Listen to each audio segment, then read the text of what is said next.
Estamos aquí en la 10ª clase del curso Yo es Joyce, dedicada al Ulises, los últimos 3 capítulos, capítulos 16, 17 y 18.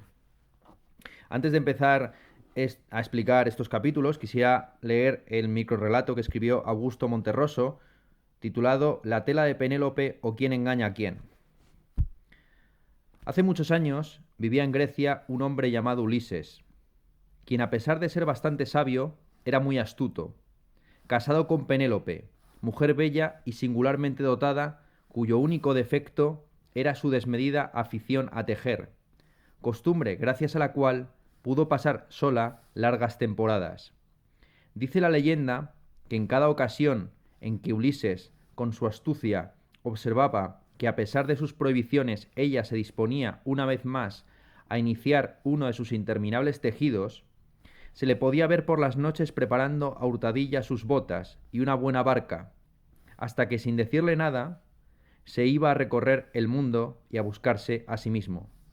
De esta manera ella conseguía mantener alejado a Ulises mientras coqueteaba con sus pretendientes, haciéndoles creer que tejía mientras su marido viajaba, y no que su marido viajaba mientras ella tejía, como pudo haber imaginado Homero, que como se sabe, a veces dormía y no se daba cuenta de nada. Hemos bromeado varias veces en clase con el dicho quandumque dormitat bonus Homerus. A veces Homero se echa sus siestas.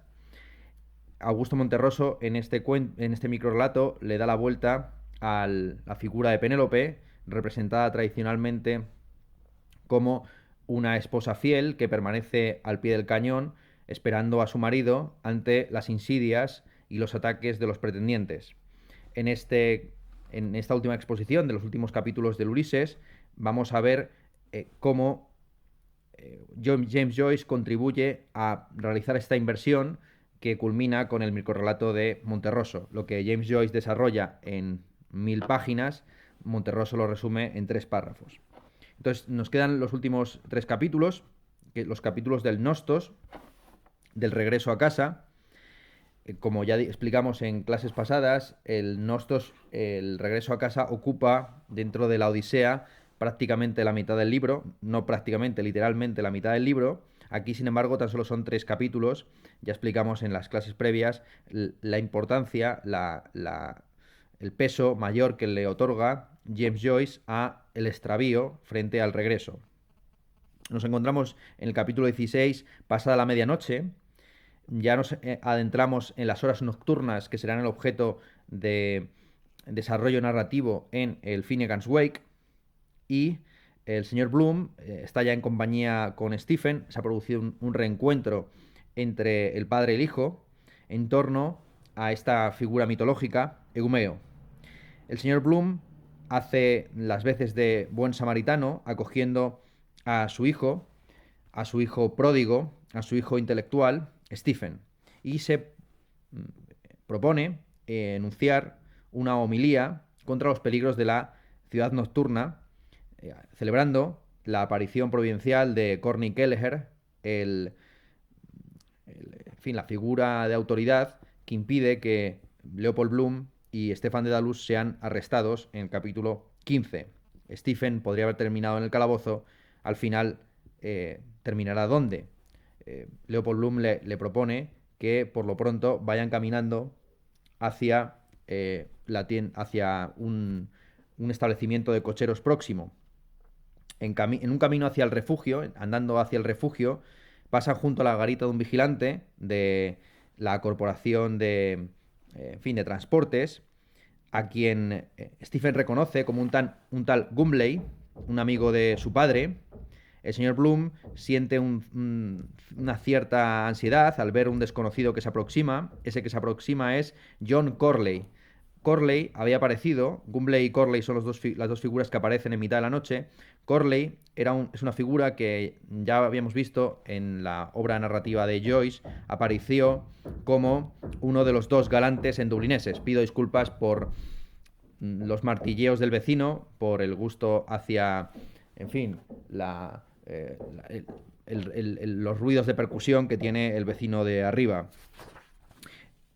Dicho sea de paso, Estuve este fin de semana en Dublín. Tuve la oportunidad de pasarme por los diversos museos dedicados a la escritura en esa ciudad, que son muchísimos. Al fin y al cabo, Dublín es una ciudad no excesivamente monumental comparada con otras capitales europeas y ha prestigiado como elemento turístico el hecho de que tantos escritores de relevancia internacional hubieran nacido allí. Es un país relativamente pequeño que ha dado 4 premios Nobel. Es como si Portugal hubiera dado 4 premios Nobel, entre los cuales ni siquiera se cuenta James Joyce, quien ni aspiró y probablemente hubiera rechazado incluso ese premio. Y entre esos museos está el Museo de los Escritores Irlandeses, un museo de los escritores más amplio, y la casa de James Joyce, un museo dedicado en exclusiva a este autor, que edita estos libritos publicados por la Biblioteca Nacional de Irlanda, donde tiene lugar uno de los capítulos de Ulises. Por cierto, la ciudad está llena de cartelitos y de postalitas y de recuerdos de este libro que estamos comentando. En cada esquina, cada establecimiento tiene una acotación de que en ese punto concreto un personaje del Ulises se tiró un pedo o enseñó la chorra. Y bueno, pues son pequeños libritos que cuestan 1,50 €. No sé si se podrán encontrar o pedir por correo, pero sirven bastante para explicar ciertos asuntos. A lo que iba, una de las cosas que me dieron en esa travesía, una de las cosas que también conseguí en el viaje, fue marcar las distancias de cada, en fin, que había entre cada capítulo del Ulises, viendo también las trampas o los trucos de James Joyce. Es totalmente inverosímil que en apenas 15 minutos algunos personajes se trasladaran desde el centro de Dublín hasta Sandy Cove, donde se encuentra en la actualidad otro museo más dedicado a James Joyce, en la Torre Martelo, donde él vivió con sus compañeros de piso, que es el lugar donde empieza el libro y también el lugar donde tiene lugar, donde acontece el capítulo en Nausicaa, en el que Leopold Bloom, saliendo de paseo desde el centro de la ciudad, se encuentra con aquella chica que le enseña las piernas y le permite la masturbación a distancia. Ese capítulo está situado en una playa que, para que busquen el paralelismo, se encuentra tan lejos de la ciudad como puede estarlo Móstoles respecto de Madrid. Estamos hablando, no sé si de 10 o 12 kilómetros de distancia aproximadamente entre el centro de la ciudad y esa playa. Es una distancia que no se puede recorrer por muy rápido que uno ande en 15 minutos o en 10 minutos como pretende James Joyce. Y de nuevo, al mismo tiempo que esas distancias tan largas se acortan en ciertos capítulos, hay distancias muy cortas que se alargan muchísimo. La distancia que hay realmente entre el barrio rojo de Dublín y la garita junto al puerto en el que tiene lugar el capítulo de Umeo es una distancia mínima. Estamos hablando de 2 calles o 3 calles. En Dublín, por cierto, a todos lados se puede llegar andando. Es una ciudad cuyo casco urbano es bastante pequeño. De nuevo, también con una comparación local, es realmente como mi barrio, el barrio en el que yo vivo, el barrio Arganzuela en Madrid. Se llega andando prácticamente a todos los sitios. Y la casa de James Joyce la casa de James Joyce, la casa en la que James Joyce sitúa el origen de el Ulises, la casa natal de Leopold Bloom, en Eccles Street 7, está a 15 minutos, se encuentra a 15 minutos de distancia andando desde el Barrio Rojo. Parece un poco absurdo que vayan en busca de unos coches de caballo para trasladarse a una distancia tan corta. Es cierto que si Stefan Dedalus tuviera la pretensión de irse en coche de caballos hasta Sandy Cove, hasta la Torre Martelo, tendría sentido hacer uso de ese medio de transporte. Sin embargo, como sabemos, Stefan Dedalus ya ha tomado la decisión de exiliarse, de no regresar a la Torre Martelo, sino de tomar el camino al exilio. Eh, Todo este capítulo y el siguiente será el intento de Leopold Bloom de mantener a su hijo espiritual dentro de su casa, de alojarlo en su domicilio. Entonces se encuentra con este Corley, uno de los dos galantes, y Stefan Dedalus le recomienda ante su pobreza que vaya a Dalkey, al pueblo al lado de la Torre Martelo. Allí encontrará un puesto de trabajo el puesto de trabajo que él pretende abandonar de profesor de lengua y literatura en esa escuela, la escuela de Garrett Deasy, el profesor de historia que aparece y también redactor de artículos que aparece en el capítulo segundo del libro que estamos comentando.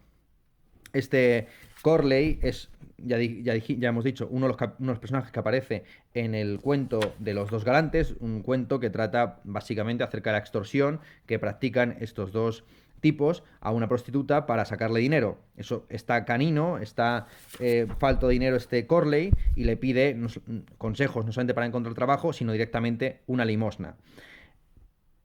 Stefan Dedalus rebusca en sus bolsillos y le da una media corona. Le da una media corona y continúan con el continúa el paseo con Leopold Bloom, quien le pregunta a Stefan Dedalus dónde va a quedarse a dormir. Stefan Dedalus le da largas, siguen caminando hasta que llegan a la garita en la que pretenden pasar un rato antes de decidir a dónde acudir a mitad de la noche. En esa garita, a la puerta, hay unos italianos discutiendo, intercambiando insultos obscenos que a Stefan Dedalus Stefan Dedalus reconoce sabiendo idiomas extranjeros, mientras que Leopold Bloom confunde con un aria de ópera. Aquí se ve también como la contraposición entre los conocimientos lingüísticos de Stefan Dedalus y la ignorancia de Leopold Bloom.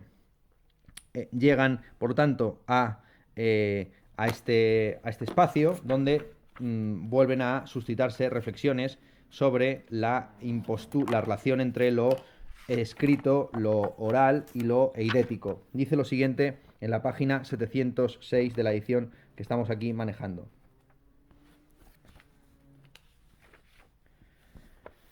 Leopold Bloom dice: una bella lengua, quiero decir para cantar. ¿Por qué no escribe su poesía en esa lengua?, le pregunta Stefan Dedalus.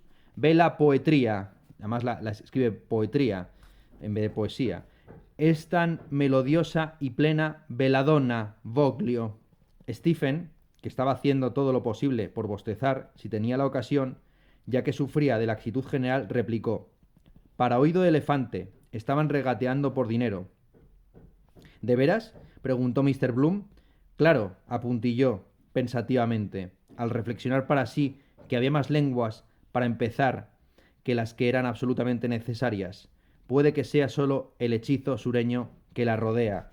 Se llega a la conclusión, en unos párrafos más adelante, de que todos los sonidos son imposturas.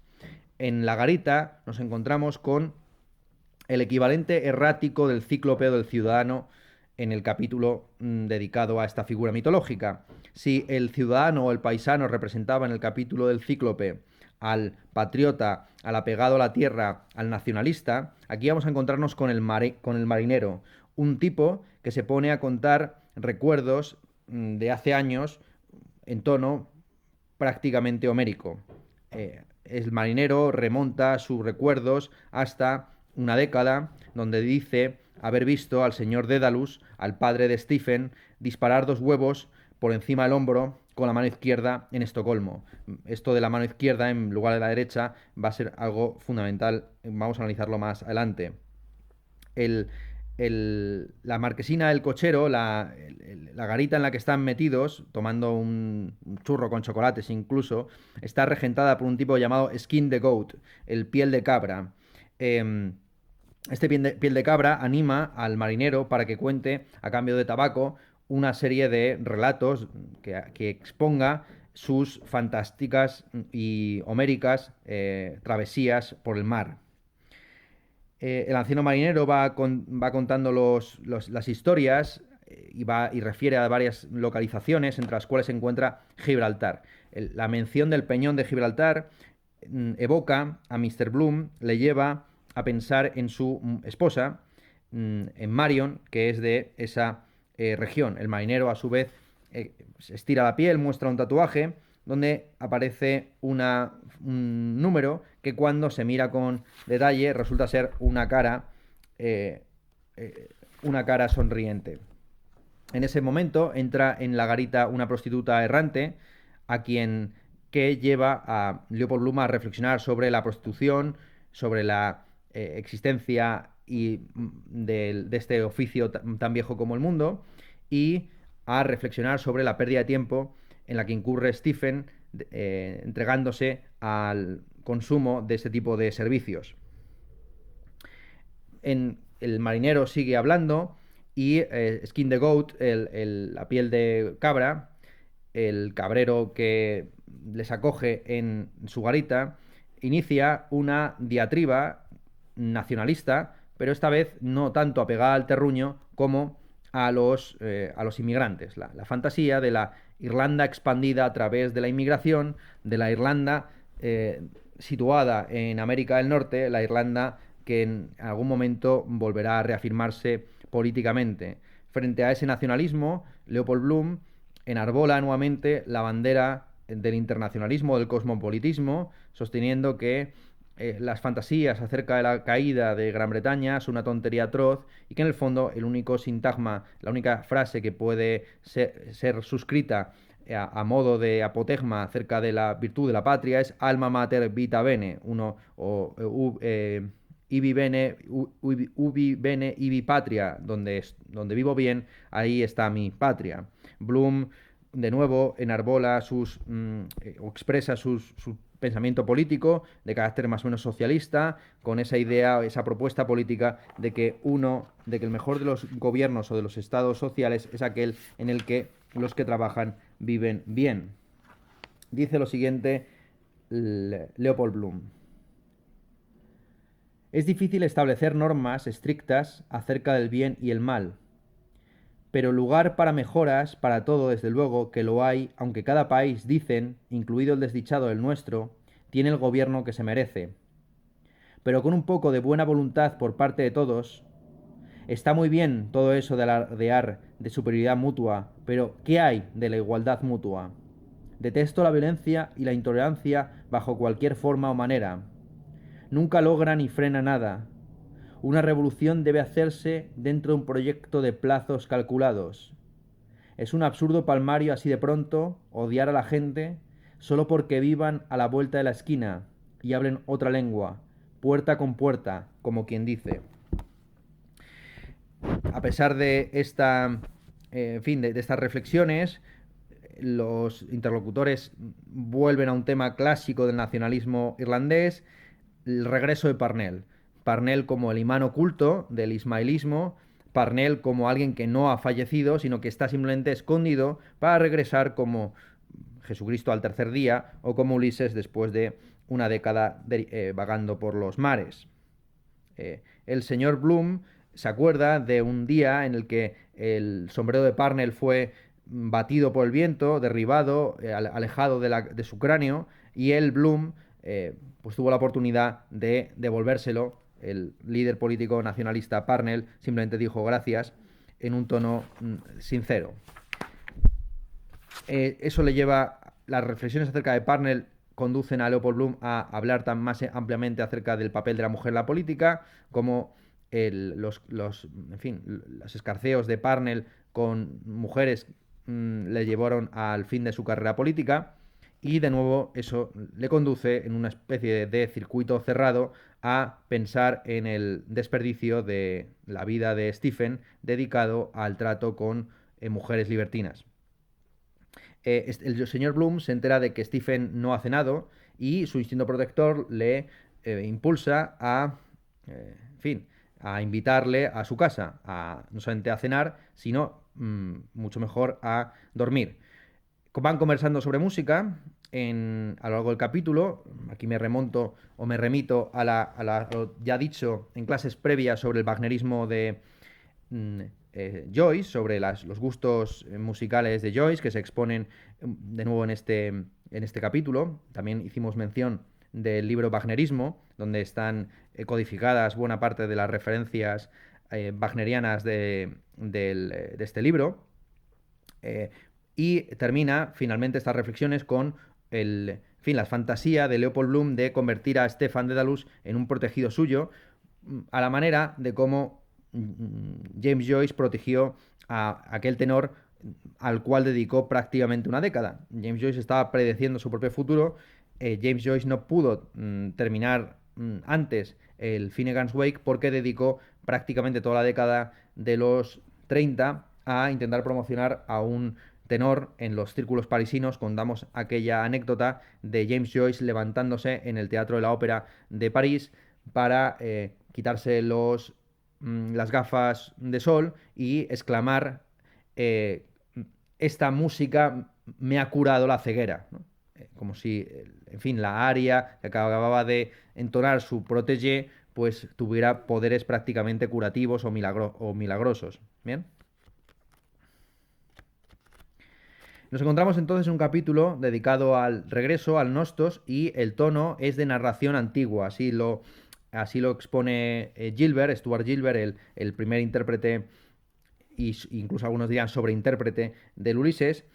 Es un capítulo paralelo o especular respecto al primero de la primera parte. Ya hemos dicho que el libro de Joyce está compuesto por una parte central dedicada al extravío de Ulises, frente a un prólogo de 3 capítulos y un epílogo de otros 3 capítulos. Pues bien, los 3 primeros capítulos y los 3 últimos tienen una relación especular que vamos a desentrañar. El primer capítulo, acuérdense, Telémaco, tiene un estilo narrativo joven, mientras que este es un estilo narrativo antiguo o apolillado, viejo. En Telémaco todos los personajes que aparecen son posadolescentes, mientras que en Umeo tenemos a vejestorios, a ancianos, a señores ya muy avezados, aparte de que el propio día ha rendido sus horas de sol. Frente a la luminosidad del primer capítulo, aquí tenemos calles oscuras, desiertas, y sobre todo hay un cansancio que se nota en el propio estilo. Si el primer capítulo y el capítulo en el que nos encontramos, el 16, son 2 capítulos fácilmente legibles, que resultan accesibles y abordables por un lector común, porque en ellos Joyce ya no hace uso del estilo del flujo de conciencia que ha centrado en la conciencia de Leopold Bloom, que ha utilizado a lo largo del libro. En el primer capítulo, como dijimos, lo que hay es una continuación del estilo del retrato del artista adolescente, y aquí lo que tenemos es un estilo alargado, fofo, extenso, en el que el cansancio de los 2 personajes se traslada a la propia sintaxis y al léxico. En vez de frases cortas, punzantes, como llamaradas o como rayos, lo que tenemos son un líquido corrupto que va sinuosamente descargándose a lo largo de las páginas o de los párrafos. Estamos en una especie de fantasía fásica donde el monólogo silencioso se ha desintegrado en una narración decrépita donde todo tiene el tinte de la fatiga.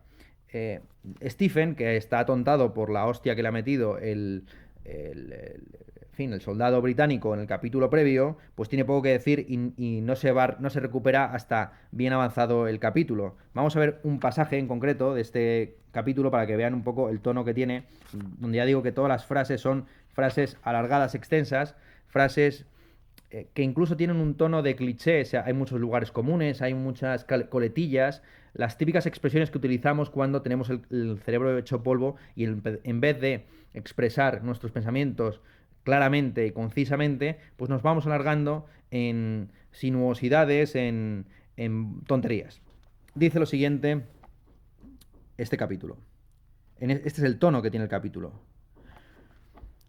No obstante, sin entrar en la minutiae del asunto, el hecho elocuente era que el mar estaba allí, en toda su gloria, y en el curso natural de las cosas, uno u otro tendría que navegar en él y hacer frente a la providencia, aunque solo fuera para mostrar cómo la gente siempre se las ingenia para lastrar esa clase de carga en el prójimo, como la idea del infierno y la lotería y los seguros que se organizaban siguiendo idénticamente los mismos pasos, con lo que por la misma razón, si no por otra, el Domingo de las Lanchas de Salvamento era una muy laudable institución a la que el público en general, donde quiera que viviese tierra adentro junto al mar, según el caso que fuera, habiéndosele hecho parar mientes así en ello, debiera tener o extender su gratitud, amén, de a los capitanes de puerto y al servicio de guardacostas, que tenían que dotar la jarcia y soltar amarras por entre los elementos cualquiera que fuera la estación del año, cuando el deber de llamar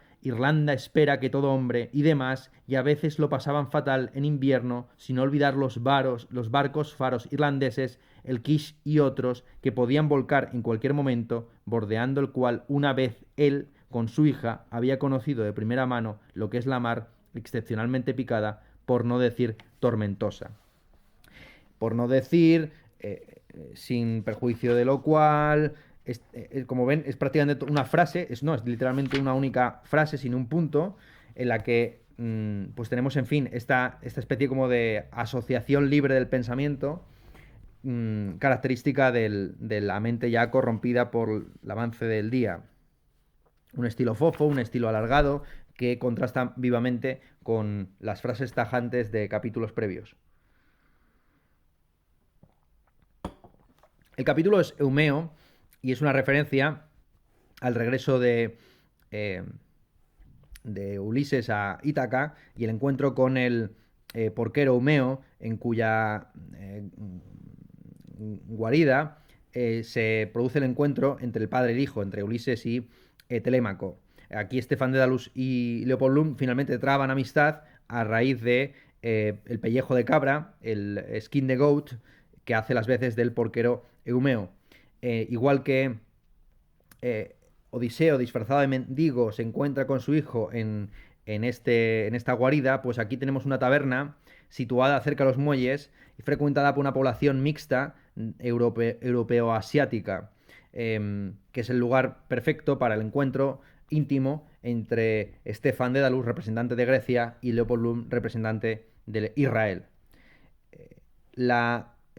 Aquí también es importante acordarse del contraste entre realidad y ficción que se produce en la Odisea. En la Odisea es singular que la historia verdadera sea totalmente inverosímil, haya cíclopes, magas, rocas que se mueven, en fin, monstruos estilo y Caribdis, figuras extrañísimas, y sin embargo, cuando Ulises tiene que, con sus ardices, inventarse su biografía ante los demás para no revelar su identidad, recurra a ficciones cotidianas y pedestres.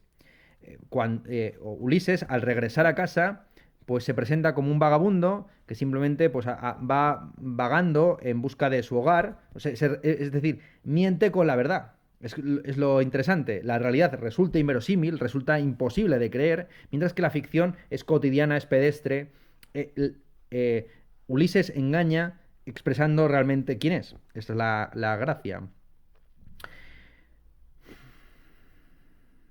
Una de las figuras que acompaña a Telémaco a la choza de Eumeo es el vidente Teoclimeno, y muchos intérpretes, Gilbert entre otros, sitúa o conecta a Teoclimeo con el señor Corley. Esto quizás sea una exageración, pero bueno, muchos hablan de cómo la interpolación del el pasaje de Teoclimeo, unos 50 y tantos versos, en la Odisea es equivalente a la aparición del señor Corley, que es una de las figuras dublineses que hasta ahora no habían hecho irrupción en el libro. Es una de los personajes ficticios que James Joyce no había recuperado de su narrativa breve previa. Igual que en la Odisea hay una exposición detallada del árbol genealógico de Teoclimeno, aquí también Corley expone pues, su biografía, sus avatares, su torpeza, su pobreza, su menesterosidad, etc. El tema fundamental es el del vagabundeo, el regreso a casa, la búsqueda de aliados por parte de este holandés errante, de estos dos holandeses errantes que son Leopold Bloom y Stefan Dedalus. Los dos han salido de casa sin la llave, los dos van a tener dificultades para regresar al hogar. Hay también conexiones, se pueden establecer conexiones, Gilbert Wright lo hace de una manera bastante precisa, entre el tatuaje en el pecho del marinero, ese número que se convierte en una cara cuando se estira y cuando se mira de cerca, hay muchos que conectan eso con la marca de nacimiento que revela la identidad de Ulises. Ulises entra en su casa y su aya, parte de la servidumbre, le reconoce porque tiene una marca de nacimiento en el tobillo. Hay una marca que puede ser de nacimiento o puede ser producida culturalmente, que es la que permite reconocer a los individuos. Un tatuaje, bien sea de nacimiento, bien sea cultural, que marca y que identifica a cada uno. En cuanto a las reflexiones sobre Parnell, pues muchos la han conectado con Rip Van Winkle, con la idea, en fin, yo lo acabo de decir también ahora mismo, ¿no? Con el séptimo imán oculto del ismaelismo, etc. El señor Bloom, lo hemos dicho mil veces y lo volvemos a repetir ahora, en tanto que trasunto de Ulises, pues es también el mismo un judío errante, un exiliado, aunque él se considere de irlandés, a secas, sin entrar en nacionalismos ni en concepciones sanguíneas de la pertenencia a un territorio. Hay alegatos contra la expulsión de los judíos de Sefarad y él mismo se representa como un marinero de agua dulce. Dice literalmente, no es que hubiera viajado nunca por muchos sitios con frecuencia, pero era en el fondo un aventurero nato, aunque por las tretas del destino había constantemente permanecido marinero de agua dulce. Estas reflexiones sobre el marinero de agua dulce, la expulsión de los judíos de España, interpretar o entender cómo la decadencia de España está asociada a la expulsión de esos judíos, también le remonta a algo que sucede en los primeros capítulos de este libro, que son la tentación de comprar territorios en Israel, sobre todo para plantar allí unos campos de melones. Más adelante veremos cómo esto de los melones se recuperará de una manera muy viva para hablar de las tetas y del culo de Molly Bloom. Por supuesto, la reflexión sobre Parnell está asociada, como siempre, a la idea de la traición de Irlanda contra sus grandes figuras. Parnell, si regresara, si verdaderamente no estuviera muerto, sino escondido, o si volviera como volvió Ulises a Ítaca, sería tratado con cajas destempladas. Como no podemos cambiar de país, cambiemos de tema, propone Leopold Bloom.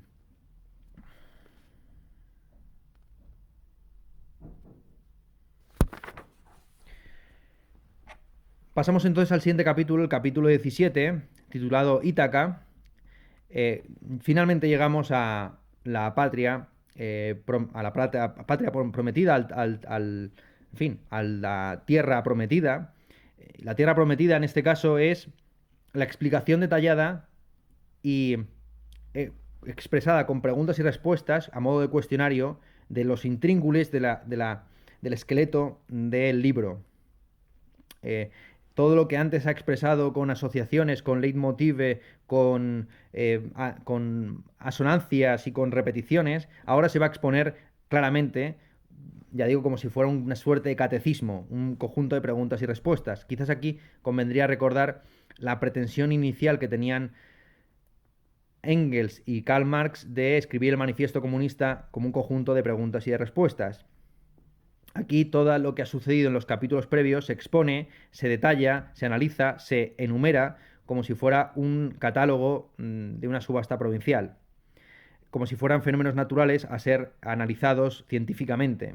La técnica del capítulo es la propia de un catecismo impersonal que equilibra, por supuesto, la vieja sabiduría de Néstor. Si en el capítulo segundo de la primera parte lo que teníamos era las preguntas y respuestas en el contexto informal y humano de una clase, aquí lo que tenemos es un análisis detallado, prácticamente una suma teológica inquisitorial, donde no hay fenómeno que no sea enumerado, analizado y agotado analíticamente hasta las heces.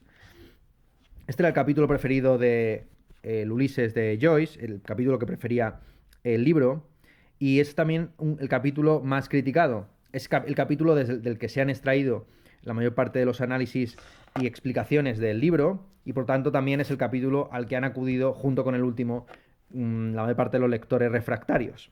Ramón Pérez de Ayala, uno de esos lectores refractarios, tomó varios de estos pasajes, sobre todo de las respuestas, con su carácter machacón, criticando el carácter, en fin, duro, imposible de leer de estos pasajes. Claro que para él le parecían muy arduos o inútiles o poco poéticos estas enumeraciones porque no había sufrido el exilio previo. Es decir, tan solo aquel que lleva 600 o 700 páginas sin entender nada de lo que ha leído puede apreciar en este cuestionario esa claridad mental propia del regreso a casa. ¿Bien?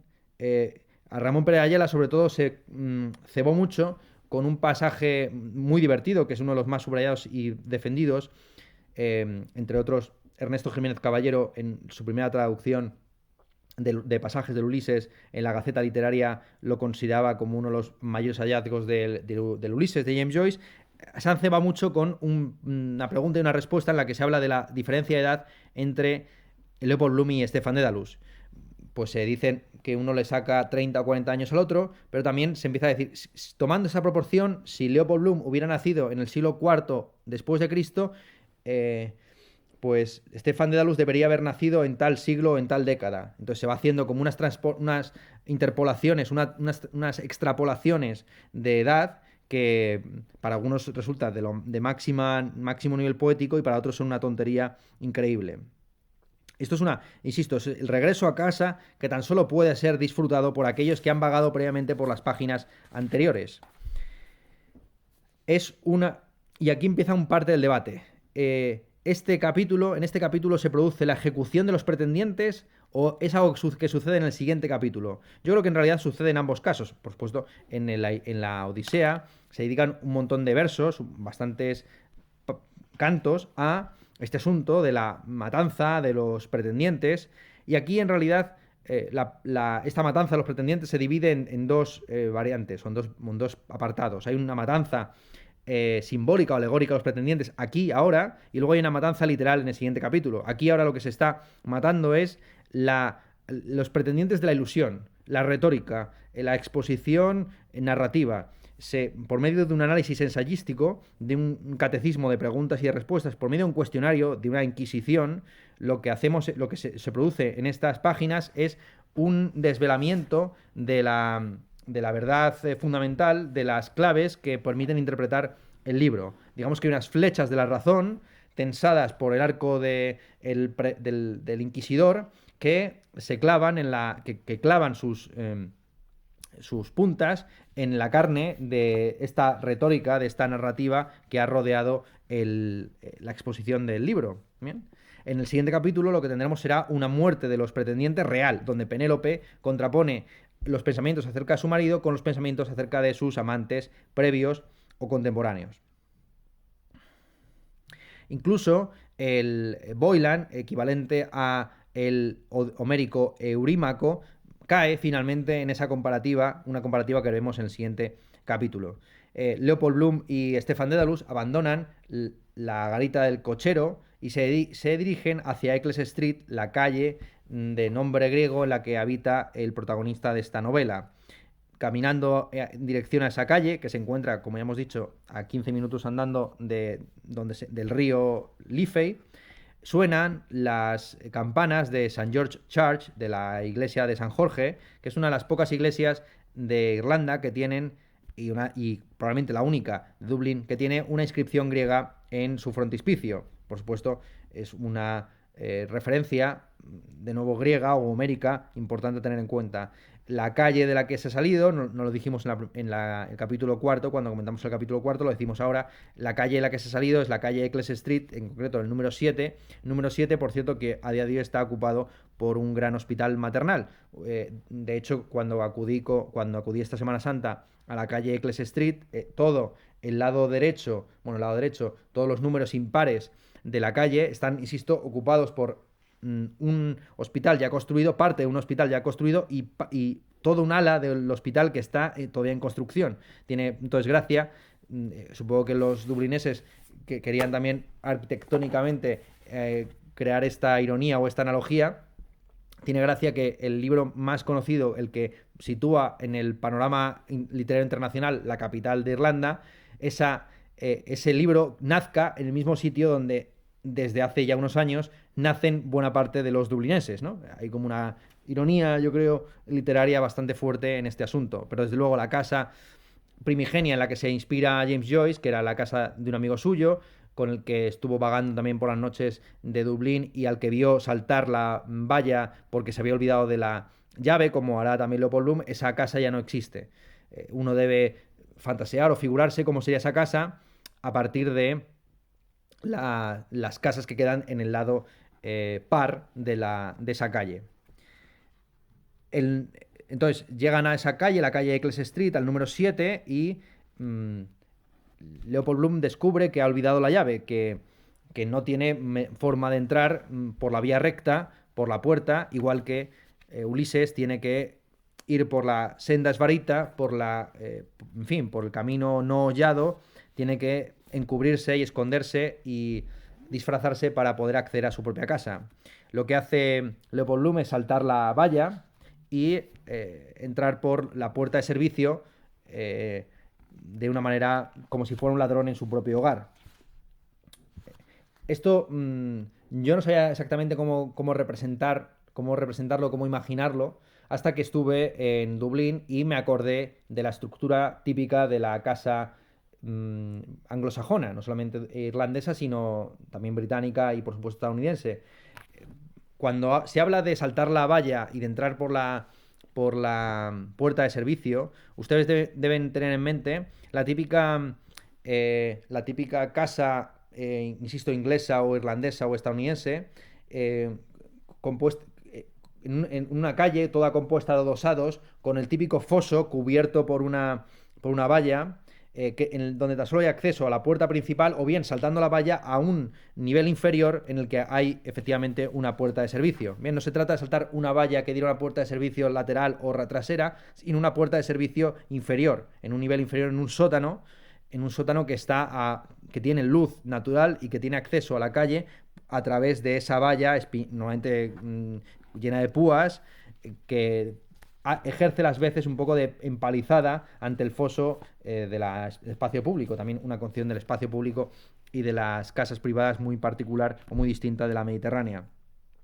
Entonces, salta y se mete en su casa como un ladrón, enciende el gas, sube las escaleras y acompaña a Stephen hacia la cocina.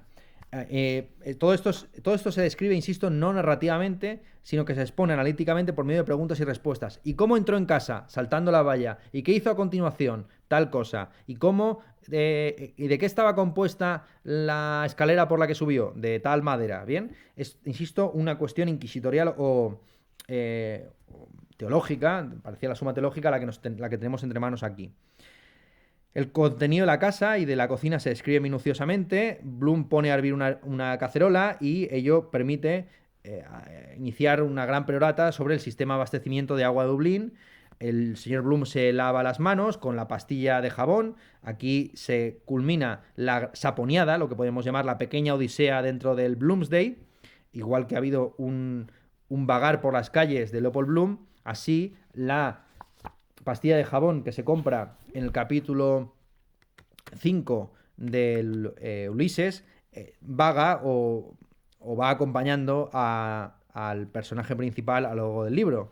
Hemos mencionado en capítulos previos la aparición de la pastilla de jabón, que se la pasa de un bolsillo a otro, o que la huele en algunos momentos. No vamos aquí a recordar todo este asunto. Pero es aquí finalmente donde, insisto, se produce ya el descanso final, el lavarse las manos después de un día de gran ajetreo.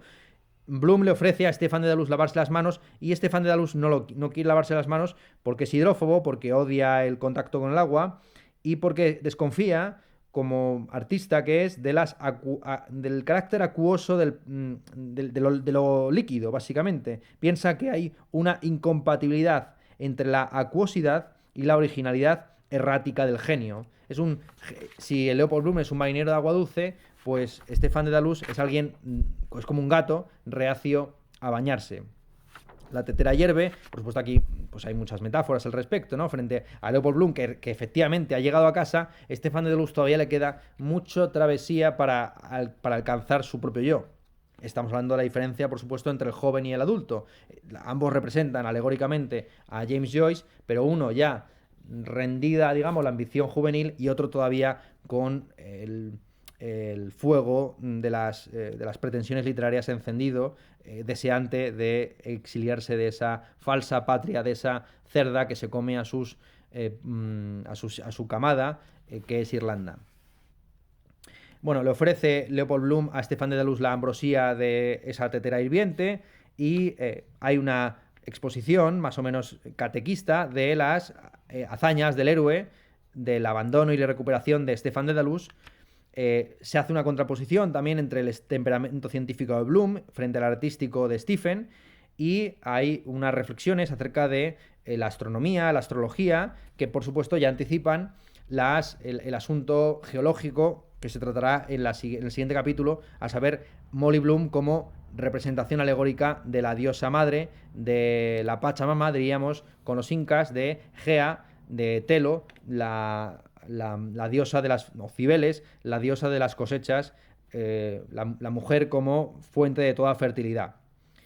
El señor Bloom menciona también una serie de personajes judíos, Moisés, que se llaman Moisés el egipcio, Moisés Maimónides, Moisés Mendelssohn, conectando, y aquí es donde se produce la conexión, la explicación simbólica de aquello que representan tanto Stefan Dedalus como Leopold Bloom. Ya insisto que es un capítulo en el cual podemos pasarnos horas y horas hablando de él, o abreviarlo mucho, porque todos los temas que han aparecido en el libro, que nosotros ya hemos analizado, lo hemos analizado gracias a este capítulo. Si del Ulises de James Joyce le quitas el Ítaca, le quitas el telos, le quitas la finalidad, le quitas el objetivo último, le quitas las claves de interpretación, ¿no? Tan solo habiendo leído Ítaca, puedes dar cuenta de lo que pasó en capítulos previos. Se establece la conexión, insisto, entre Irlanda e Israel. Son dos pueblos entregados al pensamiento mítico frente a Inglaterra o Grecia, que son pueblos colonizadores, irracionales, racionales, filosóficos, frente a la magia, a la religión, la astrología propia de este tipo de pueblos colonizados, bárbaros, pero al mismo tiempo extremadamente líricos. No podemos dejar de citar un pasaje en el que se habla del contraste entre las sensaciones visuales de un personaje y las sensaciones auditivas del otro. En capítulos previos hemos expuesto el asunto de la sinestesia, el intento que hace Joyce de crear una obra que, siendo literaria, no obstante reúna y concilie el resto de artes. Se pregunta: ¿cuál era la sensación auditiva de Stephen? Y se responde: oyó en profundidad y antigua melodía desconocida de hombre la acumulación del pasado. Oyó en profunda y antigua melodía desconocida de hombre la acumulación del pasado. Esa es la sensación auditiva de Stephen, quien cierra los ojos en el capítulo 3 para ver tan solo con el oído. Pictura poiesis. La poesía es música muda y la música, perdón, pictura poiesis, la pintura es poesía que se ve, y la poesía es pintura en palabras.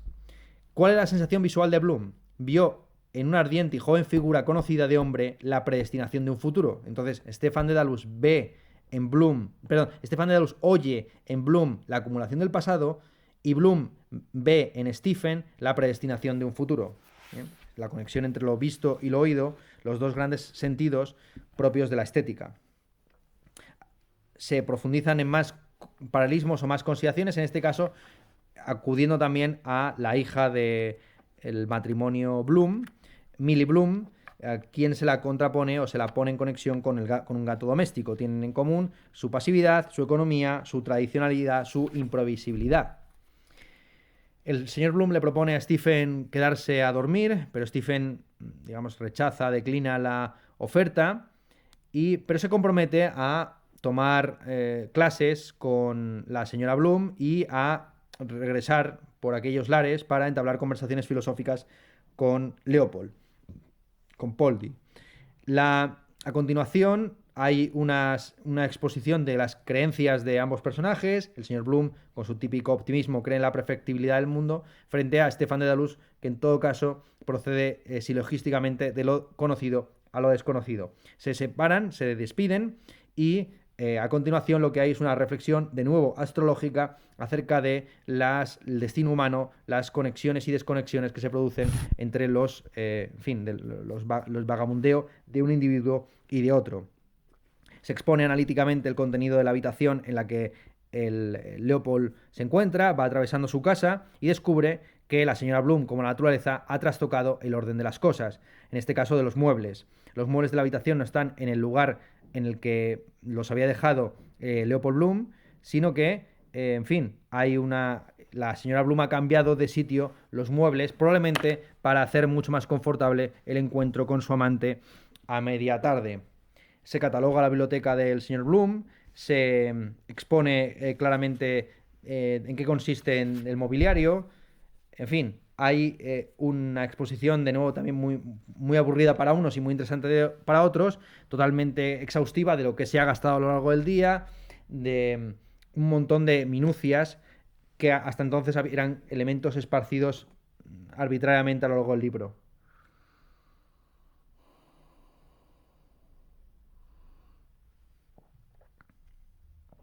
A continuación, se nos conduce por la mente de Leopold Bloom, por el hogar ideal de Leopold Bloom, quien fantasea con tener una casa de campo a la que bautiza provisionalmente como Flowerville o St. Leopold's, en fin, un lugar en el que él pueda desarrollar su vida plenamente.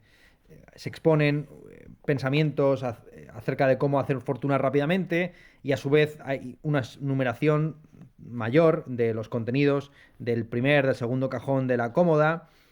Hay un declive gradual, por supuesto, del pensamiento y en el fondo también una aspiración a iniciar nuevas aventuras.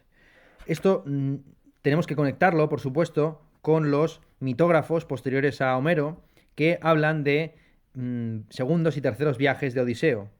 Si esto está en Dante y está en otros autores, este asunto de que Odiseo, al regresar a Ítaca, sufre una gran insatisfacción y en el fondo desea volverse a embarcar, desea irse de nuevo de viaje, de aventura por ahí. Tiresia, según algunos, ordenó a Odiseo un segundo viaje, una expedición en este caso que no fuera por mar, sino tierra adentro, igual que aquí el señor Bloom fantasea con tener un Flowersville, una casa patricia, una hacienda metido en el agro irlandés. Según otros, Odiseo viajó a Etolia y allí se casó con una princesa y murió a edad avanzada. Se instaló en la Tresprótida, casándose con una reina calcídica. Otros, y así Leopold Bloom, pues también se ve a sí mismo viajando a Jerusalén o comiendo jabón con los esquimales o atravesando el Tíbet o embarcándose hacia la bahía de Nápoles o yendo hacia el Mar Muerto. En el fondo tenemos de nuevo un asunto recurrente, la metáfora de Sinbad, de Rip Van Winkle, de el holandés errante, del judío internacional. Como ya estamos acercándonos al final del día y es inevitable que haya pequeños rituales, que todo lo que ha sucedido previamente se estructure o se analice desde el punto de vista del rito. Pues se hable de la preparación del desayuno como una ofrenda quemada, del baño como el rito de Juan, del funeral como el rito de Samuel, del altercado con un troglodita como un holocausto, de la visita a una casa desordenada y su posterior pelea como el Armagedón, en fin, hay diversas interpretaciones metafóricas de lo sucedido en los capítulos previos. Por último, finalmente, ya para cerrar este capítulo, Leopold ve la cama ocupada y se acuerda, por supuesto, de los celos, de lo que ha sucedido en esa casa, la razón por la cual los muebles han sido cambiados de lugar y que la razón por la cual hay también señales del paso del adúltero, del amante de Molly. Pero sin embargo, Leopold, en un último gesto de bondad y de magnanimidad, perdona, por supuesto, la infidelidad y aquilata sus celos. Lo hace así en la página 840. ¿840? A ver. 848, perdón. Sí. Dice, la pregunta es: ¿con qué consideraciones justificaba, reaccionador consciente contra el vacío de la incertidumbre, sus propios sentimientos? Esta es la pregunta. Y la respuesta es la siguiente. La premeditada frangibilidad del himen, la supuesta intangibilidad de la cosa misma, la incongruidad y desproporción entre la tensión autoprolongante de la cosa propuesta a ser hecha y la relajación autobreviante de la cosa hecha, la falazmente inferida debilidad de la mujer, la musculatura del hombre, la mutabilidad de los códigos morales, la natural transición gramatical por inversión que no afecta a la alteración del sentido de una proposición de aoristo pretérito, gramaticalmente analizada como sujeto masculino, monosilábico, verbo transitivo, onomatopéyico, con objeto directo femenino, de la voz activa a su proposición correlativa de aoristo pretérito, gramaticalmente analizada como sujeto femenino, verbo auxiliar y cuasi monosílabo, participio onomatopéyico con agente complementario masculino en voz pasiva. La producción continua de inseminadores por generación, la continua producción de semen por destilación, la futilidad del triunfo o de la protesta o de la reivindicación, la inanidad de la virtud encomiada, el letargo de la materia nesciente, la apatía de las estrellas. Así es como se justifica Leopold Bloom, bueno, el hecho natural de que, pues, en fin, las mujeres deseen follar con otros, incluida la propia esposa.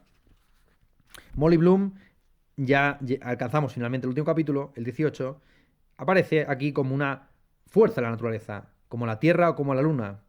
Hay una comparación en la página 806, mítica, que voy a leerles, entre la mujer y la luna. Es la comparación que quiso traducir inicialmente el último traductor de Joyce, el traductor argentino, que terminó incluso traduciendo el Finnegan's Wake, Marcelo Zavaloy. Para los que no lo conozcan, es un traductor espontáneo, es decir, él no se ha dedicado a las letras a lo largo de su vida, sino que era un hombre de idiomas, que sabía bastante buen inglés y que se pasó años desentrañando el Ulises en su lengua primigenia y empezó con el propósito de traducir el libro justo por este párrafo. Como su esposa no sabía tanto inglés como él quería recitarle su pasaje preferido del libro, que era este párrafo, y por lo tanto no tenía otra alternativa que recitárselo o bien en un idioma desconocido o bien vertérselo al castellano.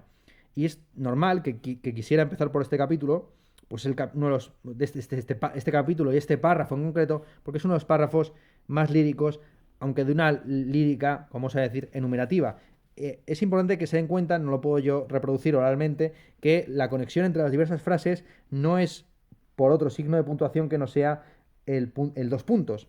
Entre cada oración hay 2 puntos de conexión, no hay punto ni coma, ni punto y coma. Dice, la pregunta es, ¿qué afinidades especiales le parecían a él que existían entre la luna y la mujer? Y la respuesta es la siguiente. Su antigüedad en anteceder y sobrevivir a sucesivas generaciones telúricas, su predominio nocturno, su dependencia satélica, su reflejo luminar, su constancia en todas sus fases, cuando sale y cuando se pone a horas fijas, cuando crece y cuando mengua, la invariabilidad forzada de su aspecto, su respuesta indeterminada a la interrogación inafirmativa, su potencia sobre las aguas efluyentes y refluyentes, su poder para enamorar, para mortificar, para conferir belleza, para producir locura, para incitar y ayudar a delinquir, la tranquilidad inescrutable de su semblante, la terribilidad de su aislada, dominante, implacable, resplandeciente propincuidad, sus augurios de la tempestad y de la calma, el estímulo de su luz, de su moción y de su presencia, la admonición de sus cráteres, de sus mares áridos, de su silencio, su esplendor cuando visible, su atracción cuando invisible. Pasamos al capítulo último, al capítulo 18, Penélope, y aquí hay muchas formas de empezar este capítulo. Al final es el capítulo en el que concluye el libro y es el capítulo fundamental, el que le da el tono final al libro. Podríamos empezar con la contraposición clásica entre la sátira y la ironía, que en el caso de la literatura española están representadas arquetípicamente por las figuras de Quevedo y de Cervantes. Quevedo hace sátira, se burla del árbol caído, hace leña de ese árbol caído, se ríe de los cojos, de los ciegos, de los mancos, de los débiles. Frente a la sátira, que es un ensañamiento contra el débil, la ironía, por el contrario, propia de Cervantes, es una forma más simpática, más empática de aproximarse a tanto a los fuertes como a los débiles. En lugar de ser una crítica acerada y un poco resentida contra el mal, sea este mal la impotencia o la tiranía, en Cervantes lo que tenemos es un decir ambiguo que se puede leer siempre de dos o tres maneras. Frente al ataque vitriólico directo, lo que tenemos es una insinuación, un disfrutar de la vida al mismo tiempo que se mira con una visión reservada, escéptica. En Penélope no sabemos muy bien si tenemos una sátira o una ironía de la feminidad. Nora Barnacle, la mujer en la que se inspira este pasaje, y todo el libro, en última instancia, y buena parte de la producción literaria de Joyce, sostenía que su marido no tenía ni idea de la mentalidad más femenina, que era un bobo, un ignorante que lo ignoraba todo. El comportamiento que tuvo Joyce respecto a su hija parece confirmar esta tesis. Joyce pensaba que la enfermedad mental de su hija se curaría con un buen traje, con un buen abrigo. Si se le regala a la hija enferma un traje de pieles, un vestido de pieles, un abrigo de pieles, pensaba Joyce, dejará de estar loca de remate. No sucedió así, por supuesto. Más allá de esta consideración entre la sátira y la ironía, quizás sea interesante en este punto recordar pues, las especulaciones que ha habido sobre la autoría de la Odisea. Samuel Butler, quien tradujo a prosa en inglés la Odisea, fue uno de los primeros que especuló acerca de esta posibilidad, de la posibilidad de que la Odisea fuera compuesta no por un hombre, sino por una mujer. Se sugirió, primero, supongo que alegóricamente, que el personaje principal, protagonista, y puede que incluso el autor de la obra fuera Nausicaa, que en realidad toda la composición esté construida desde el punto de vista de esa chica que escucha, como una lolita, las aventuras de su viejo Humber Humber.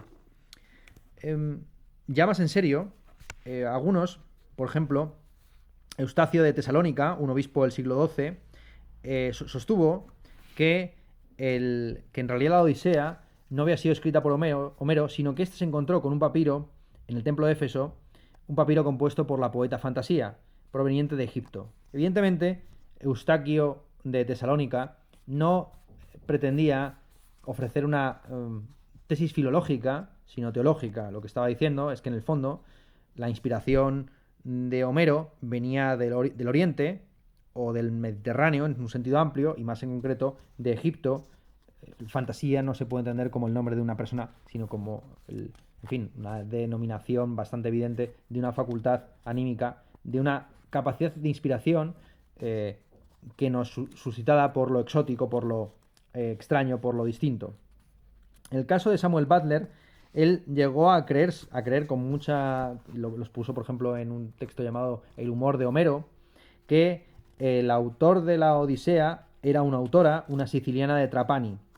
Bueno, sobre este asunto ha habido muchas discusiones, les quería traer y enseñar, por eso me he alejado un momento de la cámara, la traducción que se hizo al inglés, la traducción que hizo Samuel Butler al inglés, traducida al castellano. Esta es la Odisea de Homero, en la edición de Blackie Books, que es una traducción al castellano de la traducción al inglés hecha por Samuel Butler, una traducción en prosa simplificada que fue vertida por esta editorial barcelonesa en su colección de clásicos liberados hace pocos años. En esta edición, aparte de ilustraciones, pues también tienen el cuento de Monterroso y también el poema final, un poema final que vamos a leer cuando tengamos oportunidad para cerrar esta exposición. Yo lo que quisiera, más allá de estas hipótesis, quisiera centrarme en el estilo. Pues este capítulo es el capítulo más leído, muchos se han saltado todo el libro, incluso los elogiadores más fuertes de Joyce, pero seguramente los que lo elogian acríticamente, lo único que han leído es este capítulo.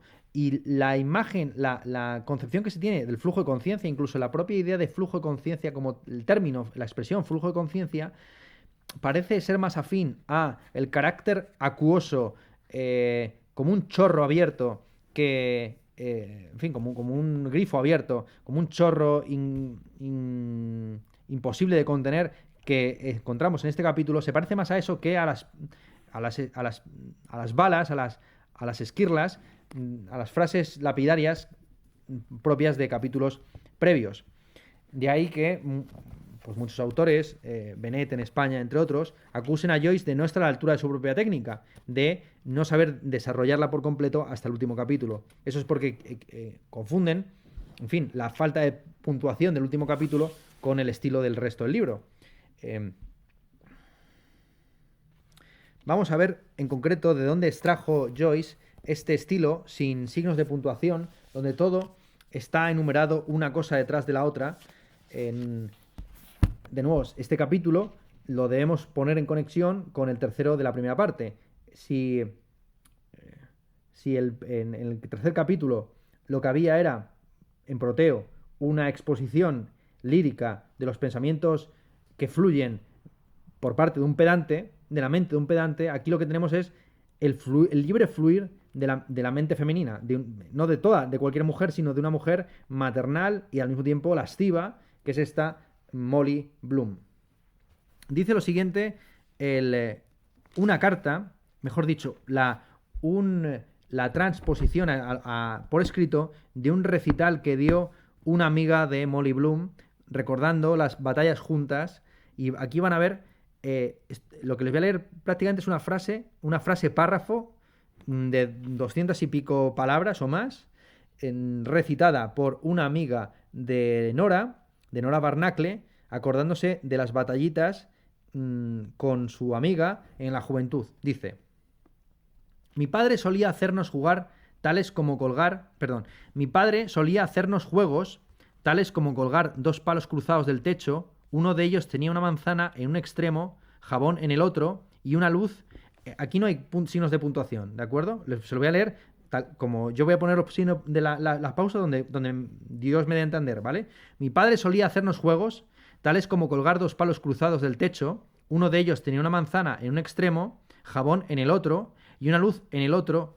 Nos tapaban los ojos para que no pudiéramos ver y mi padre hacía girar los palos y teníamos que golpear la manzana. Mi padre le ponía a Nora el jabón en la boca, la casa entera estallaba en carcajadas, mientras Nora escupía el jabón, luego nos llenábamos la boca de trigo y escuchábamos por las puertas de las casas para oír si el nombre de un chico podía ser nuestro posible futuro marido y nos echábamos a reír y corríamos como demonios por miedo a que los chicos nos cogiesen, pero los chicos nunca podían cogernos. Luego íbamos a otra casa, comprábamos un penique de alfileres, clavábamos 9 alfileres en la parte roja de la manzana y tirábamos el 10º alfiler, poníamos la manzana con los alfileres en el calcetín izquierdo y lo atábamos con la liga de la pierna derecha y lo metíamos debajo de la almohada cuando íbamos a dormir para ver si soñábamos con nuestro futuro marido, robábamos un repollo de un jardín donde nunca hubiéramos estado y una noche de luna la víspera de Todos los Santos y con un espejo salíamos al campo y en un estercolero comíamos el repollo mirando el espejo para ver si veíamos la cara de nuestro futuro marido. Esta mezcla de pensamientos recurrentes, ingenio, chabacanería es la que se encuentra en todo el monólogo final de Molly Bloom, el capítulo de Penélope. Es este tono, el de la amiga de Nora, con ciertos elementos de nostalgia y con repeticiones de nombres, el característico de este capítulo. Nunca nos cogieron, termina la transcripción, así una noche nos encontramos con tío Tommy y Nora me dijo, ahí viene mi tío, y yo le dije a Nora, sigue andando, no huyas, y le dije buenas noches, porque yo sabía imitar la voz de hombre, nunca se enteró, y yo sigo aquí, pero mi Nora ya no está. Esto es una transcripción posterior a la muerte de Nora Barnacle. Vale. Entonces, ¿qué pasa en este capítulo? Este capítulo tiene lugar prácticamente por completo dentro de la mente de Nora Barnacle. La señora Bloom se acomoda, su mente está inquieta, en su cuerpo hay mucha inquietud. Ella está quieta, pero su mente está inquieta. Los pensamientos vagan lejísimos, se acuerda de su época en Gibraltar, de sus primeros amantes, de su sencillez, de las aficiones del padre Brian Copper Tweedy, su padre, un suboficial filatélico, a quien le encantaba tomar el sol en la roca, en el peñón de Gibraltar.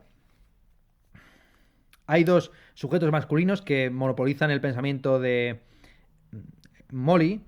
Por un lado, Boylan, el gigante maleducado, y por otro lado, Poldy, que es la abreviatura, el diminutivo cariñoso, el epicórico de Leopold. Un personaje, sí, un envejecido y satisfecho marido, al cual, sin embargo, muestra un afecto maternal. Entre estos dos hombres, el marido y el amante, aparece el pensamiento de un tercer hombre, Stefan Dedalus, como una suerte de hijo adoptivo con el cual se quieren mantener relaciones, llamémoslas, edípicas. Stephen tal vez pueda recuperar la juventud, la poesía, la belleza que anhela, gracias al encuentro con él, esta Molly Bloom. El, el señor Bloom, que se ha abstenido del encuentro con Nausicaa, tiene no obstante indisposiciones y ha pedido que le traigan el desayuno a la cama. Y Molly, que no suele practicar este tipo de deferencias hacia su marido, sin embargo, está dispuesta en esta ocasión a tener esta actitud maternal, este gesto de cariño hacia él. Los celos de Molly Bloom no son tan acusados como los de Leopold. Se acuerda de los besos con su marido, unos besos que califica de cálidos, largos, que llegan hasta su alma. Esta cuestión de los besos cálidos y largos, pues la remontan también al pensamiento acerca de Gibraltar, los truenos, las tormentas en torno al peñón. Se felicita por no haberse casado con otros pretendientes, pues como por ejemplo el viejo Brin, quien se solía acostar con las botas llenas de barro, frente a Poldy, que por lo menos tiene el detalle de acostarse con los zapatos quitados y con las uñas de los pies recortadas. Esto es lo que dice a favor de Poldy, esto es lo que piensa a favor de Poldy Molly Bloom. Página 885. Con un vocabulario, en fin, muy libre. El agujero me pica siempre y sin signos de puntuación. Esto es lo más importante que ustedes tienen que les tienen que quedar. Se culmina un libro donde el 80% de las frases son brevísimas, con 4 o 5 palabras. Se termina con 25.000 palabras sin signos de puntuación. Una única frase. El agujero me pica siempre cuando pienso en él. Siento un viento dentro, mejor ir con cuidado, que no se despierte, lo tendré con el mismo trajín babeando, después de lavarme enterita la espalda, la barriga, los costados, si al menos tuviéramos un baño siquiera, o mi propia habitación, por cierto, ojalá que durmiera en una cama solo con los pies fríos encima de mí, déjame sitio al menos para tirarme un pedo, Dios, o hacer la más mínima cosa, mejor sí, retenerlos así un poco por el lado piano, suavemente, ¡sui! Ahí va ese tren a lo lejos, pianísimo, y uno más or. Bueno, he intentado entonar un poco algunos pasajes, porque aquí en el pensamiento de Molly Bloom se empiezan a mezclar también los sonidos externos con las reflexiones que provienen del cerebro, del alma. Igual que sucederá en el Finnegan's Wake, al que dedicaremos ya una sesión la próxima semana. A lo largo de la exposición, a lo largo del pensamiento de Molly, pues pasa el tren hasta en 3 ocasiones, y en cada ocasión el pensamiento le suscita, el paso del tren le suscita pensamientos distintos. Aquí, en este pasaje hay un montón de cosas que podemos comentar. En primer lugar, el deseo del cuarto propio. En segundo lugar, esta incorporación de los sonidos dentro de la propia conciencia. En el Finnegan's Wake oiremos el trueno, que sonará en varias ocasiones y que, introduciéndose por oído, formará parte inevitable de los sueños, de las fantasías con las que viven los protagonistas de esa novela. Y por último, pues aquí también podríamos comentar las aspiraciones, las pretensiones musicales de Molly Bloom. Pensando en la música, Molly Bloom se acuerda del tenor Bartey D'Arcy, quien la besó en las escaleras del coro, del teniente Gardner, un amante previo que murió en la guerra de los Boer. Molly se queja de las guerras porque en ellas mueren chicos muy guapos. En fin, hay incluso a continuación unas reflexiones medio feministas sobre los pasatiempos derrochadores de los hombres, sobre los gustos homicidas del sexo masculino. El mundo sería mucho mejor si fuese gobernado por las mujeres, pues las mujeres no se matan entre sí, aunque se lanzan unas al cuello de las otras. Dice lo siguiente sobre el gobierno de las mujeres en la página 902. Y te tratan como basura. No me importa lo que nadie diga. Sería mucho mejor que el mundo estuviera gobernado por las mujeres. Que hay en él no se vería a las mujeres matándose unas a otras, ni aniquilándose cuando se ha visto alguna vez a las mujeres dando tumbos borrachas como ellos hacen, o jugándose hasta el último céntimo y perderlo en los caballos. Sí, porque una mujer haga lo que haga, sabe dónde parar, seguro que no estarían en el mundo si no fuera por nosotras, no saben lo que es ser mujer y madre, dónde estarían todos ellos si no hubieran tenido una madre que los cuidara, cosa que yo nunca tuve. Por eso es por lo que supongo anda como loco ahora, saliendo por las noches, abandonando sus libros y sus estudios y no viviendo en casa, porque es la típica casa de tócame roque. Bueno, supongo que es una pena lamentable que los que tienen un buen hijo como ese no estén satisfechos, y yo ninguno. No fue él capaz de hacerme uno, no fue por culpa mía. Nos arrimamos cuando yo estaba mirando a aquellos dos perros encima y por atrás en plena calle. Ya ves, aquello me descorazonó completamente. Supongo que no debía enterrarlo con aquella chaquetita de lana que yo le hice de punto llorando como estaba, sino habérsela dado a algún niño pobre, pero sabía bien que nunca tendría otro. Era nuestra primera muerte, además ya no fuimos los mismos desde entonces.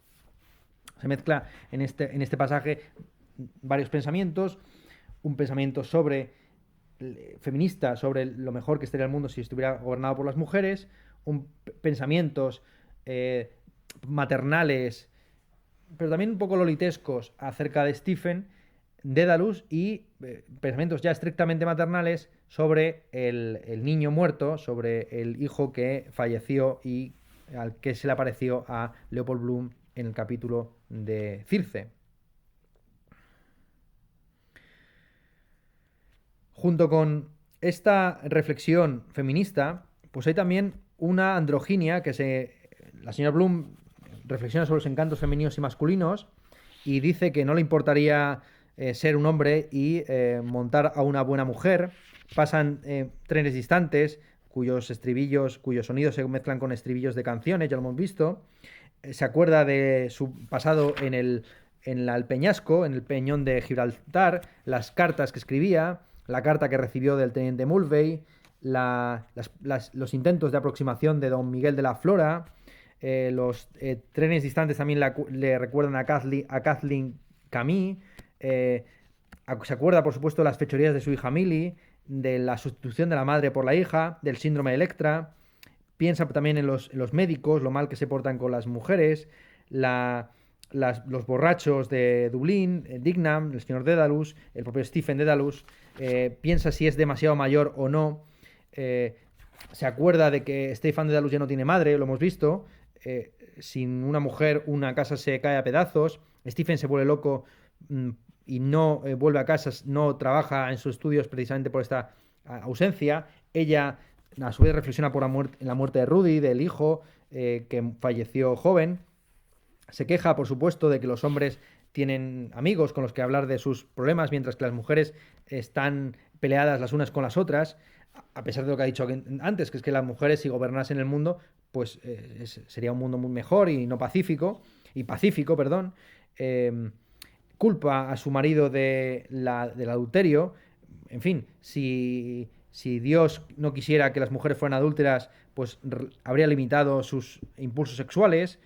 Se acuerda también, por supuesto, de los bellos cielos de Andalucía, de la colina de Jauz, del año bisiesto en el que ella dijo que sí. Y termina el capítulo con 3 veces sí, sí quiero, sí, dije sí. Trinitariamente, Molly Bloom representa a 3 figuras clave de la Odisea. Por un lado está Penélope, la esposa fiel que permanece en casa. Por otro lado está Calipso, la ninfa. Y está más a fondo Cibeles, Gea, la propia diosa de la tierra. Penélope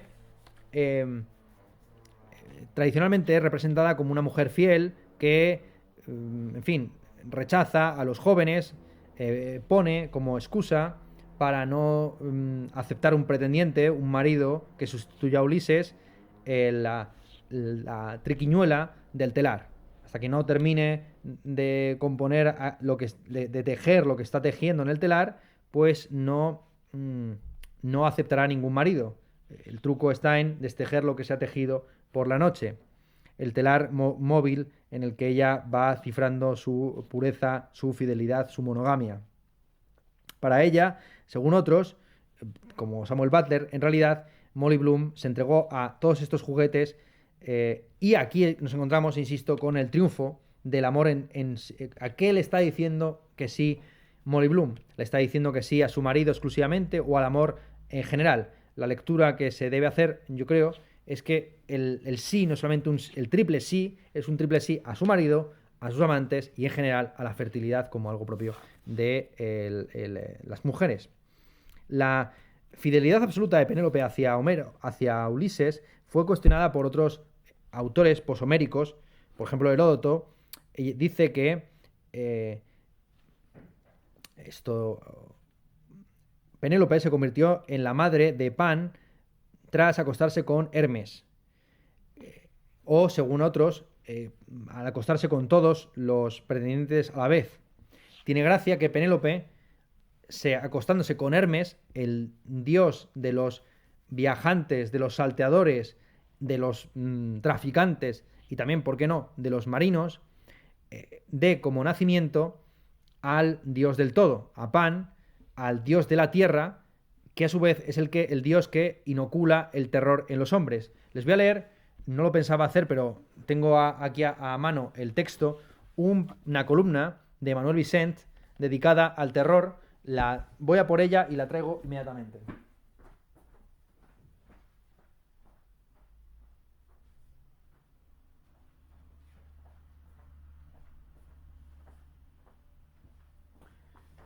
Está en esta colección, publicada por El País Aguilar, El viaje interior, a favor del placer, cuaderno de bitácora para náufragos de hoy, de Manuel Vicent, el columnista del diario El País, y dice lo siguiente, se titula El terror, dice: el terror tiene un carácter sagrado y sus víctimas son siempre propiciatorias. Cuando hoy se produce un atentado sangriento, hay que pensar en un Dios moderno que acaba de pedir su diaria ración de carne. Este Dios tan voraz no es distinto de aquellos que en la antigüedad exigían sacrificios humanos en altares de piedra labrada, si bien ahora las aras están en cualquier esquina del asfalto y detrás de ellas no se eleva la pirámide, sino un cuartel de la policía o un centro comercial que le sirve de retablo. Terror se deriva de tierra. Es una sensación primitiva que penetra en el interior de los hombres y de los animales por la raíz de los pies, hace vibrar la pelvis, causa un vacío en las vísceras y entonces, como reacción, se produce la estampida antes de que sus efectos lleguen al cerebro. Terror es la voz latina que equivale al pánico de los griegos, ese sentimiento del dios Pan, guardián del todo, que adentraba a los mortales en el corazón del bosque tocando el caramillo y allí los envolvía con la pulsión estremecedora de la naturaleza. El todo segrega un excipiente que es el fanatismo y de ese veneno beben los oficiantes antes de comenzar la liturgia. La columna sigue, pero ya hemos llegado al pasaje que me interesaba. La Penélope engendra el dios Pan, que es el dios del todo, pero también el dios del terror, y el terror es algo vinculado con la tierra. Es también el terror o el miedo de ser sustituido, de que si vas a Sevilla te quitarán la silla, que es en principio lo que algunos mitógrafos posteriores a Homero teorizaron o expusieron sobre este mito. Por ejemplo, otros sostienen que Penélope se casó con Telégono, un hijo de Odiseo y de Circe, el hijo de su marido, después de que Telégono matara a Odiseo. Es decir, que, según otros, el mito de Edipo, en última instancia, está ya cifrado en el mito de Penélope y de Odiseo. Incluso la versión homérica se informa que no tiene Penélope la pretensión total de no casarse nunca. En el fondo ha prometido que lo hará cuando termine ese telar, esa prenda que está tejiendo. Pausanias nos dice, entre otros mitógrafos, que cuando Odiseo ganó la mano de Penélope, su padre Icario, un lacedemonio, le pidió por favor que se quedara en Esparta. Pero este se negó a hacerlo. Odiseo no quería vivir en otro sitio que no fuera su isla Ítaca. Odiseo, no obstante, le dejó a ella la decisión última. Ella dudó y finalmente, cubriéndose la cara, aceptó seguir a Odiseo. Uno podría sospechar que la razón por la que Penélope duda es porque tiene un amante en Esparta, que tiene una atracción contraria del sexo opuesto en su ciudad natal. En ese sentido, resultaría muy irónico que, según el mito, el padre Icario levantase en Esparta una estatua a la Modestia en celebración del gesto de contrición de su hija. Y así sigue el capítulo, insisto, recordando los diversos amantes de Molly. El teniente Mulvey, juntos subieron a la roca, al peñón de Gibraltar, y pensaron en los simios. Según Molly fantasea con que los simios, los monos que a día de hoy se pueden encontrar en el peñón de Gibraltar, accedieran al monte Atlas, al otro lado del estrecho de Gibraltar, por la vía de la cueva de Michael, la cueva de Miguel, una cueva importante donde se han encontrado hallazgos arqueológicos de primer nivel. Y por supuesto esto tiene una relación con la ninfa Calipso. La conexión con la ninfa Calipso es que Calipso es hija, en principio, del Atlas. El Atlas es la montaña, la cordillera que está en Marruecos y por lo tanto al otro lado del estrecho. La conexión del pensar que Calipso es la ninfa tutelar del Peñón de Gibraltar no es algo baladí. Algo que aparece aquí también es que el gusto de Calipso / Molly hacia Boylan está mediado por el gigantismo de este personaje. Boylan es un gigante frente al David que encarna Leopold Bloom. La ninfa Calipso ama a lo gigante por afinidad y proximidad a su padre Atlas, que sostiene la bóveda celeste. Lo que le molesta a Molly tanto de Irlanda como del Peñón de Gibraltar es lo mezquino, lo pequeño del entorno. Por supuesto, esta referencia a los gigantes ya nos pone en conexión con el Finnegan's Wake. En el Finnegan's Wake se lleva a la narrativa la ciencia nueva de Vico, una teoría de la historia y de los ciclos históricos, cronológicos, que sostiene que hay 4 eras históricas o cronológicas, la primera de las cuales, que se repiten circularmente, la primera de las cuales es la era de los gigantes. Es después del diluvio que tan solo quedan unos pocos gigantes abatidos por medio de truenos o moderados a través de ese instrumento por el dios Zeus. El trueno será el sonido fundamental que perturbará la narración del Finnegan's Wake, y aquí también está el trueno del paso del tren que atrona los pensamientos de Molly Bloom. Todo el conflicto de Leopold Bloom a lo largo del libro ha sido contra diversos gigantes que han sobrevivido para llegar hasta la época contemporánea, el Cíclope entre ellos.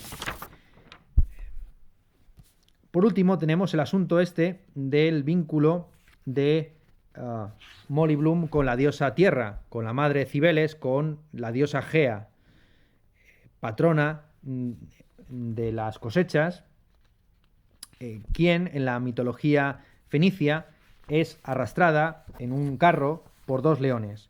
Molly Bloom compara a Boylan, en un momento de su monólogo, con un león, una comparación que no debe entenderse como elogiosa, pues en el fondo lo que se está confesando es que es un leoncillo, es un cachorrito puesto a sus pies. El tono del monólogo es inequívocamente terrenal, se utilizan nombres vulgares, hay una cierta serenidad en la indecencia, una expresión que se utilizó para calificar el estilo de Swift.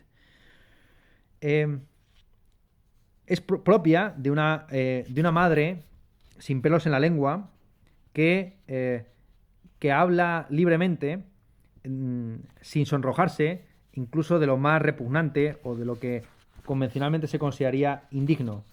Hemos dicho que en el Ulysses James Joyce aparece por primera vez de manera pionera funciones biológicas elementales como la menstruación o el defecamiento, el defecar, y efectivamente en este capítulo se menciona, entre otras cosas, la sangre menstrual.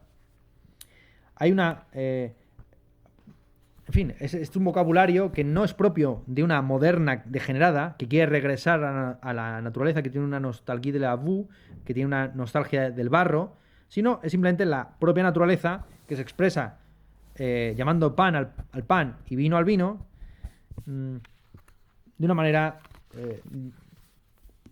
resuelta y sin prejuicios. De nuevo, me apoyaría en un columnista, en este caso Manuel Alcántara. Manuel Alcántara tiene una descripción de este tipo de madres muy bella en una de sus columnas, donde habla de cómo una tarde estaba en su casa mirando a la playa de Málaga y vio a una madre que lanzaba admoniciones contra su hija, le advertía de no meterse muy en lo profundo para evitar el corte de digestión. Con estas palabras: niña, solo hasta el xoxo, solo hasta el chocho, ¿no? Métete en el mar, métete en el agua, solo hasta el xumino. Pues bien, de esto estamos hablando, de una fuerza al mismo tiempo maternal y natural que habla naturalmente natürlich, de la procreación y la fertilidad con los términos apropiados. La gran madre, Ishtar, Astarte, asociada históricamente con figuras como Tamud, Adonis. En este caso, este diosecillo joven es Stefan Dedalus. Adonis es el dios del renacimiento, de la primavera.